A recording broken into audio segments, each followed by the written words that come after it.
कसं आहे ना मंडळी, आपल्यात भाव असेल तर दगडाचाही देव होतो. पण आपल्यात जर भाव नसेल तर साक्षात संतही भेटून काही फायदा होत नाही.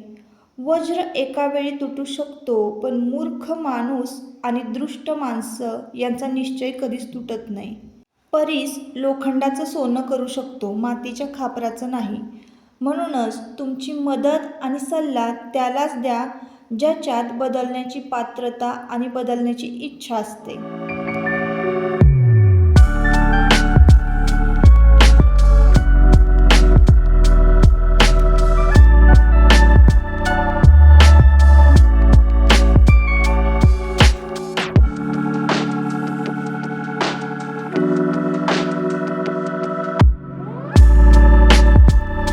नमस्कार मंडळी, मी सुप्रिया स्वागत करते नवीन एका ब्लॉगमध्ये. तुम्हाला आजचा दिवस सुखाचा, आनंदी आणि आरोग्यदायी जावो.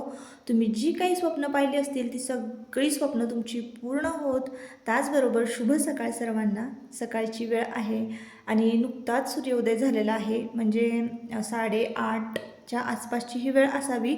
म्हणजे सूर्योदय होतो उन्हाळ्यामध्ये लवकरच, पण 8 वाजताना चांगलं ऊन पडतं टेरेसवर. तर हा व्हिडिओ की नाही यात्रेच्या आधीचा आहे. तुम्हाला माहिती आहे की मला सध्या व्हिडिओ अपलोड करायला थोडा उशीरच होतो आहे. मला पण वाटतं की रोज तुमच्याबरोबर व्हिडिओ शेअर करावे, पण तसं सध्या होत नाही आहे. तर असो, आज की नाही मी संपूर्ण घराचे पडदे जे आहेत ना ते काढलेले आहेत. नवीन पडदे शिवले होते. तुम्हाला माहिती आहे जेव्हा रिनोव्हेशन झालं तेव्हा घराचं, म्हणजे थोडक्यात कलर काम झालं आणि मग थोडंसं अजून रिनोव्हेशन नाही झालं, म्हणजे वाढवलं नाही आहे घर, फक्त कलर काम वगैरे झालं होतं ना मागच्या, मला वाटतं 2 वर्षापूर्वी, 1-2 वर्षापूर्वी. तेव्हापासून ना नवीन पडदे हे जे घेतले होते ना ते स्वच्छ केलेच नव्हते. तर मग म्हटलं ह्या वर्षी मला आहे ना यात्रेला हे पडदे स्वच्छ करायचेच होते. तर मग छान मस्तपैकी ना पावडरमध्ये भिजत घातलेले आहेत, डिटर्जंटमध्ये भिजत घातलेले आहेत. अशा पद्धतीने आहे ना डिटर्जंटमध्ये पडदे भिजत घातले ना की पटकन स्वच्छ होतात. आता तुम्ही म्हणाल की मशीनमध्ये का नाही लावले ताई? तर मागच्या वेळेस ना मी नवीन पडदे मशीनमध्ये लावले होते आणि अक्षरशः म्हणजे इतके खराब झाले होते ना ते पडदे, असे गोळे आले होते. त्यानंतर काही काही पडद्यांना तर मधूनच फाटले होते, असं झालं होतं. कदाचित ते जास्त जुने झाले असावेत म्हणून. पण ह्या वेळेस ना मला नवीन पडदेसुद्धा अजिबात म्हणजे मशीनमध्ये टाकावेसेच वाटत नव्हते. आणि असं कितीसा वेळ लागतो हाताने पडदे धुवायला असं मला वाटलं, कारण ते स्पिन वगैरे होतात ना, जास्त ताणले जातात आणि कापड फाटतं. पडद्यांचं कापड खूप महाग आहे, म्हणजे जवळजवळ आम्ही सगळ्या घरातले पडदे बसवले ना तर आमचं 10,000 रुपये, म्हणजे 10,000च्या आसपास अमाऊंट लागतेच बरं का पडद्यांसाठी. तर म्हणून मग मी विचार केला की पडदे ना जरा काळजीपूर्वकच धुवावेत. त्याचबरोबर ह्या पडद्यांच्या ज्या पाईप असतात स्टीलच्या, त्याच्यावर बघा धूळ बसलेली असते. आपण कधीच म्हणजे असं खालचं आपण जेव्हा लोटून वगैरे काढतो ना तेव्हा आपल्या लक्षात पण येत नाही की ही पाईप पुसून वगैरे काढावी, झटकावी. तर म्हटलं पुसूनही या पाईपीचा काही उपयोग नाही. चांगलं आपण भांडी घासतो की नाही, त्या घासणीने स्टीलच्या घासून काढल्या होत्या आणि एकदम चमकायला लागल्या होत्या पाईप. म्हणून मी अशा पद्धतीने ह्या पाईप पण स्वच्छ करून घेतलेल्या आहेत. कसं होतं ना 6-6 महिने, वर्ष या पाईपीकडे लक्ष जात नाही. आणि माझ्याकडे व्हॅक्यूम क्लीनर होतं ना तेव्हा मी लक्ष द्यायचे, पण ते व्हॅक्यूम क्लीनरने सुद्धा क्लीन नाही व्हायचं बरं का, हे कापडानंच पुसावं लागतं. पण म्हटलं पुसून घेण्यापेक्षा आहे ना छानपैकी घासून घेतलं आणि उन्हामध्ये छान वाळवलं ना तर गंज पण लागणार नाही आणि स्वच्छ पण होतील. म्हणून आज ना ह्या पाईपीसुद्धा मी धुवून घेतलेल्या आहे. संपूर्ण घरातले पडदे आणि घरातमध्ये जिथं जिथं आपले पडद्यांचे पॉईंट आहे तर तिथले सगळे पाईप काढून घेतले होते, पडदे काढून घेतले होते आणि हे सगळं धुवून घेतलेलं आहे. ह्या पाईपा वगैरे धुवून झाल्या आणि लगेचच मी इकडं पडदे धुवायला घेतलेले आहे.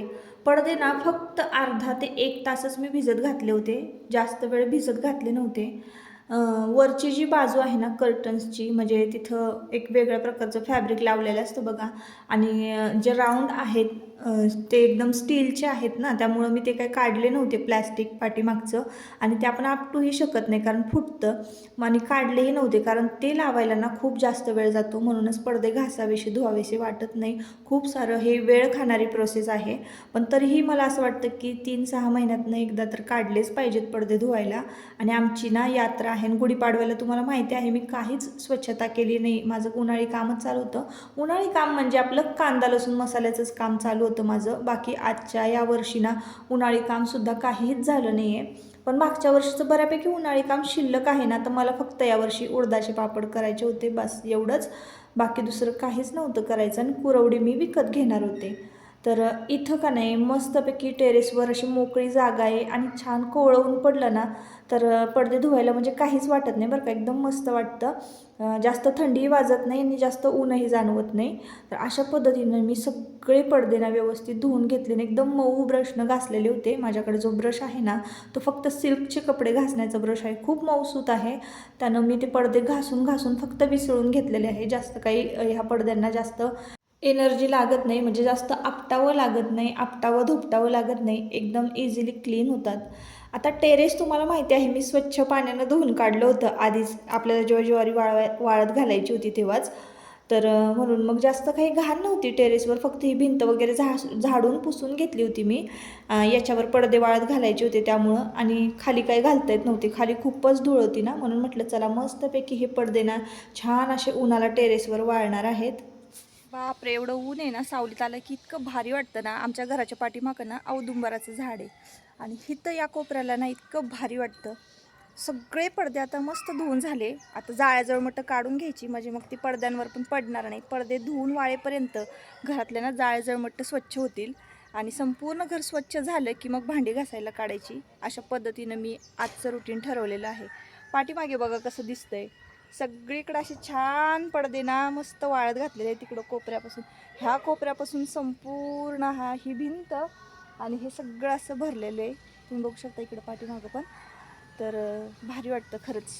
कधी कधी ना अशी स्वच्छता करायला भारी वाटते. वर्षातनं एकदा तरी झालीच पाहिजे, कारण यात्रेला जत्रेलाच आपण करतो. गुढीपाडव्याला तर मी केली नाही. दरवर्षी ना मी काय करते, गुढीपाडव्यालाच ही सगळी कामं आटपून घेते.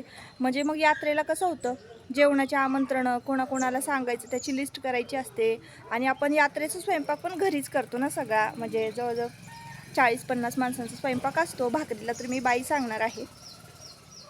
म्हणूनच ना मग ही सगळी कामं गुढीपाडव्याला करते. पण आता यंदा जमलंच नाही. यंदा कांदा लसूण मसाला आपण सेल करतोय, म्हणजे छोटासा बिझनेस आपण सुरुवात केलेली आहे बिझनेसची. तर कसं होतं ना, तिकडं पण थोडंसं लक्ष द्यावं लागतं. म्हणजे एखादी जबाबदारी अंगावर घेतली ना की असंच होतं, एकीकडं दुर्लक्ष होतं, घरातल्या कामांकडे दुर्लक्ष होतं, बिझनेस, यूट्यूब, घर असं होतं. तर तरी पण ते थोडं थोडं मॅनेज करण्याचा प्रयत्न करते. तर चला मग आजचा ब्लॉग कंटिन्यू करा. आता गेलं की जेवायचं आणि मग इथून पुढची कामं. Blog continue. आता घरामध्ये ना साफसफाई जरी करायला घेतली किंवा एक्स्ट्राची कामं जरी निघाली ना, तर पोटपूजेला काही सुट्टी नसते बरं का. आणि सकाळी सकाळी ना मी नाश्ता म्हणजे चहा बिस्किटाचाच दिला होता सगळ्यांना, आणि त्यामुळंच माझी सकाळी सकाळी एवढी सगळी कामं झाली. पण जेवण तर म्हटलं व्यवस्थित करावं म्हणून वरण भात केला होता आणि छोले भटुरे करायचं आज आम्ही ठरवलं होतं. रात्रीच मी छोले भिजत घातले होते. छोलेची फोडणी घातली आणि बघा छोल्यांना मी अशा पद्धतीनं ना कधीही अशाच पद्धतीनं तडका देते, जेणेकरून छोले ना एकदम स्वादिष्ट होतात बरं का. तूप घ्यायचं एका पॅनमध्ये, तडका पॅनमध्ये, आणि त्यामध्ये की नाही एव्हरेस्टचा छोले मसाला घालायचा. म्हणजे फोडणी घालताना ना मी आपला कांदा लसूण मसाला घालते बरं का, पण त्यानंतरसुद्धा ना एव्हरेस्टचा तडका द्यायचा तुपामध्ये मसाल्याचा. इतकं छान फ्लेवर येतो ना त्या छोलेला, खूपच मस्त लागतात हे छोले. म्हणून अशा पद्धतीनं कधीतरी तुम्ही छोले करून बघा. म्हणजे कांदा टोमॅटो घालून मी हे केलं होतं, कांदा लसूण मसाला घातला होता, त्यामध्ये कांदा टोमॅटो भाजला होता आणि छोले फोडणीला घातले. एवढी सोपी प्रोसेस होती. आणि मग कोथिंबीर घातली होती. थोडंसं मीठ कमी असं मला वाटलं म्हणून मी मीठ घातलं आणि मग त्यानंतर तडका दिला. पण एकदमच मस्त लागतात हे छोले, खूपच टेस्टी लागतात. एकदा अशा प्रकारचा तुपाचा तडका देऊन बघा तुम्ही छोलेंना, खूप टेस्टी लागतात. तर चला मग इकडं पुऱ्या पण पटपट पटपट म्हटलं तळून घ्यावात. आता ना 12:30चं टायमिंग झालं होतं. लवकर आले होते मी, 10:30 वाजताच मी माझी जी कामं आहेत ना सकाळची ती आटपली होती. लोटून झाडून लादी पुसून आणि कपडे वगैरे हे सगळं. देवपूजा पण सकाळी सकाळीच होते. सध्या देवपूजा मी तुमच्याबरोबर शेअर करत नाही आहे, करेन. मस्तपैकी गरमागरम छोले आणि इकडं पुरी पण तयार झाली होती. श्रीखंड पण होतं बरोबर आणि डाळ भात. तर इकडे देवांशचं ताट मी तुम्हाला दाखवते. इथे मी घेतलं होतं जेवायला. असं व्यवस्थित जेवण असेल ना तर काम करायला म्हणजे अजूनच एनर्जी येते, आणि टेस्टी टेस्टी पाहिजे असं तसं नको. मग टेस्टी असलं की अजूनच 2 घास जास्त जातात. तर अशा पद्धतीची दुपारची थाळी होती आणि छान असा मोकळा भात लावला होता.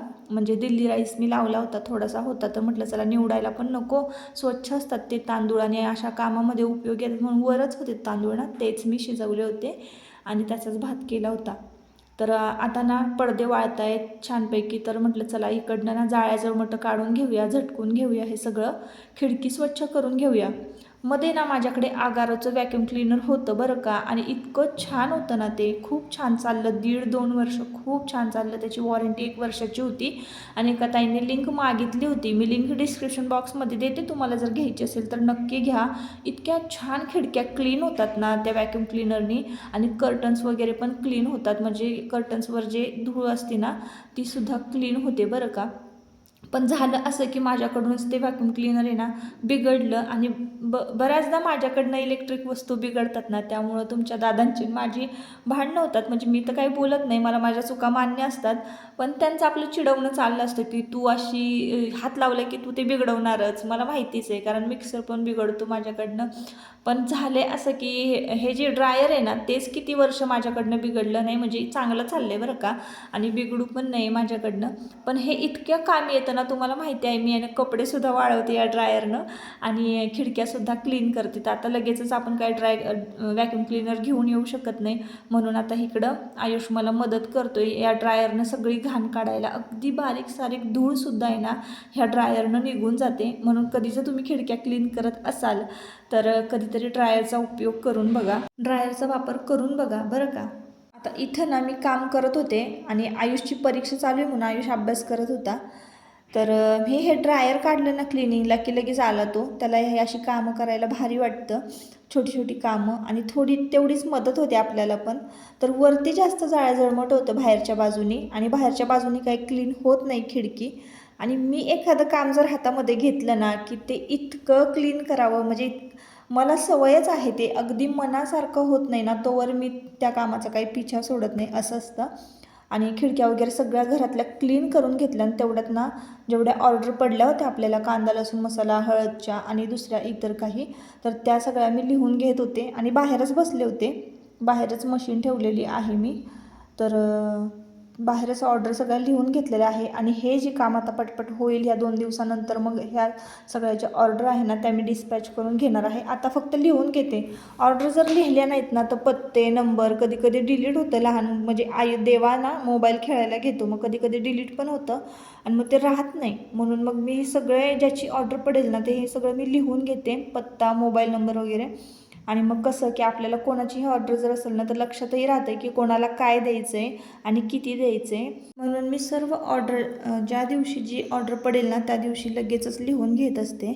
तर असो, आता पडदे बघा छानपैकी वाळलेत, पण मध्यंतरी ना भरपूर कामं झाली. म्हणजे जो दुपारचा मधला पॅसेज होता ना संपूर्ण वेळ तर खिडक्या क्लीन करण्यातच गेल्या बरं का. तुम्ही बघत असाल खिडक्या एकदम छान चमकायला लागल्यात, पुसून वगैरे घेतल्यात काचा, आणि संपूर्ण जी धूळ होती जळमट होती ती सगळी काढून टाकलेली आहे. आपलं घराचं आहे ना एखादा कोपरा जरी स्वच्छ झालं ना तर की आपल्यालाच एकदम हलकं हलकं वाटायला लागतं आणि इतकं भारी वाटतं ना. काहीतरी नवीन, तीच वस्तू असते पण काहीतरी नवीन, काहीतरी पॉझिटिव्ह आणि प्रसन्न वाटतं. मला तरी असं फील होतं, तुम्हाला होतं का मला नक्की कमेंट करून सांगा. दरवेळेस मी साफसफाई करेन आणि घर एकदम स्वच्छ होतील, चमकायला एखादा कोपरा जर लागला ना तर माझंच मला खूप भारी वाटतं. तर संपूर्ण घरातले कर्टन्स ना मी व्यवस्थित लावून घेतले, आणि दुसऱ्या दिवशीची ही व्हिडिओ क्लिप आहे. रात्री खूप उशीर झाला पडदे लावल्यानंतर आणि स्वयंपाकाचा पण गोंधळ झाला. दुपारचीच भरपूर छोल्याची भाजी होती, तरीसुद्धा थोडासा भात आणि एखादी भाजी केली, चपात्या झाल्या, म्हणून वेळच मिळाला नाही रात्री शूट करायला. तर म्हटलं चला सकाळी शूट करूया. तर एकदम छान मोकळं आणि प्रसन्न वाटत होतं. इतकं छान वाटत होतं ना ते पडदे बघून, आणि खिडक्या वगैरे एकदम चकचकीत होत्या. चला तर मग आजच्या व्हिडिओचा मी इथंच शेवट करते. परत आपण पुन्हा भेटूया नवीन एका ब्लॉगमध्ये. तोपर्यंत स्वतःची काळजी घ्या आणि मजेत राहा.